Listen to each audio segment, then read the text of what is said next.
How to search the internet using Grok AI. First, open the Grok app on your phone, or open the X app and access Grok if it's available on your account. Then, sign in if you're not already logged in.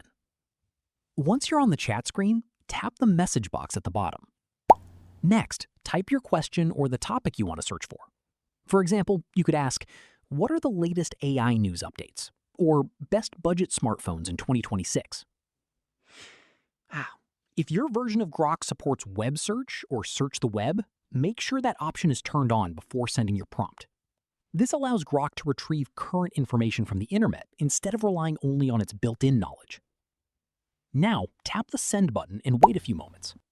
Grok will search the web and generate an answer with relevant information. Depending on the feature, it may also include links or references to online sources. If you want more specific results, ask a follow-up question or refine your search by adding more details to your prompt. That's it. You've successfully searched the internet using Grok AI. If this tutorial helped, don't forget to like this video and subscribe for more AI tutorials, productivity tips, and easy tech guides.